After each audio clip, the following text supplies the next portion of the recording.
कुबेर का घर। एक किसान ने साधु को दिए झोली भर मोती। एक साधु विचित्र स्वभाव का था। वह बोलता कम था, उसके बोलने का ढंग भी अजीब था। उनकी मांग सुनकर सब लोग हंसते थे। कोई चिढ़ जाता था तो कोई उसकी मांग सुनी अनसुनी कर अपने काम में जुट जाता था। साधु प्रत्येक घर के सामने खड़ा होकर पुकारता, माई अंजलि भर मोती देना, ईश्वर तुम्हारा कल्याण करेगा, भला करेगा। साधु की ये विचित्र मांग सुनकर स्त्रियां चकित हो उठती थीं और वे कहती थीं, बाबा यहाँ तो पेट भरने के लाले पड़े हैं, तुम्हें इतने ढेर सारे मोती कहाँ से दे सकेंगे। किसी राजमहल में जाकर मोती मांगना जाओ। बाबा जाओ, आगे बढ़ो। साधु को खाली हाथ गांव छोड़ता देख बुढ़िया को उस पर दया आई।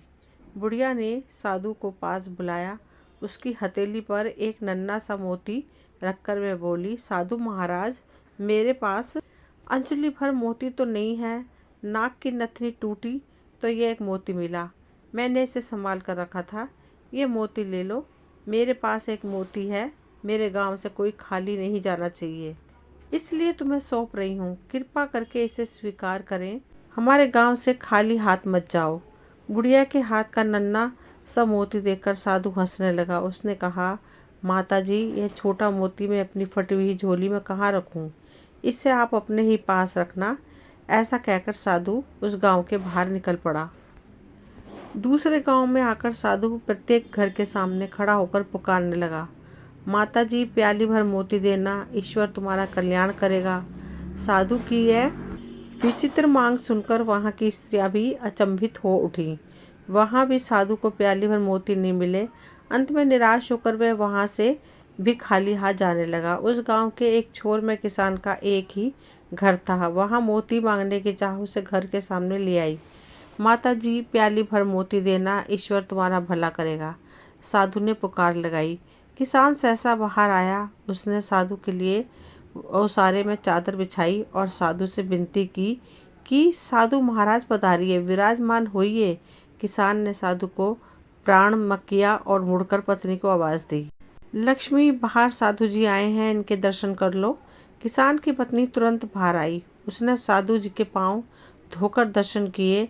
किसान ने कहा, देख लक्ष्मी, साधु जी बहुत भूखे हैं, इनके भोजन की तुरंत व्यवस्था करना। अंजलि भर मोती लेकर पीसना और उसकी रोटियां बनाना। तब तक मैं मोतियों की सागर लेकर आता हूँ। ऐसा कहकर वह किसान खाली गागरे लेकर घर के बाहर निकला। कुछ समय पश्चात किसान लौट आया। तब तक लक्ष्मी ने भोजन बनाकर तैयार कर रखा था। साधु ने पेट भर भोजन किया। वह प्रसन्न हुआ। उसने हंसकर किसान से कहा, बहुत दिनों बाद कुबेर के घर का भोजन किया है। मैं बहुत प्रसन्न हूँ। अब तुम्हारी याद आती रहे, इसलिए मुझे कान भर मोती देना। मैं तुम दंपति को सदैव याद करूँगा। उस पर किसान ने हंसकर कहा, साधु महाराज, मैं अनपढ़ किसान आपको कान भर मोती कैसे दे सकता हूँ? आप ज्ञान संपन्न हैं, इस कारण हम दोनों आपसे कान भर मोतियों की अपेक्षा रखते हैं। साधु ने आंखें बंद करके कहा, नहीं किसान राजा, तुम अनपढ़ नहीं हो, तुम तो विद्वान हो। इस कारण तुम मेरी इच्छा पूरी करने में सक्षम रहे। मेरी विचित्र मांग पूरी होने तक मैं हमेशा भूखा प्यासा हूँ। जब तुम जैसा कोई कुबेर भंडारी मिल जाता है तो मैं पेट भरकर भोजन कर लेता हूँ। साधु ने किसान की ओर देखा और कहा, जो फसल के दानों, पानी की बूंदों और उपदेश के शब्दों को मोती समझता है, वही मेरी दृष्टि में सच्चा कुबेर का घर है। मैं वहाँ पेट भरकर भोजन करता हूँ, फिर वह भोजन दाल रोटी हो या चटनी रोटी, प्रसन्नता का नमक उसमें स्वाद भर देता है। जहाँ अतिथि का वास है, वहाँ मुझे भोजन अवश्य मिल जाता है।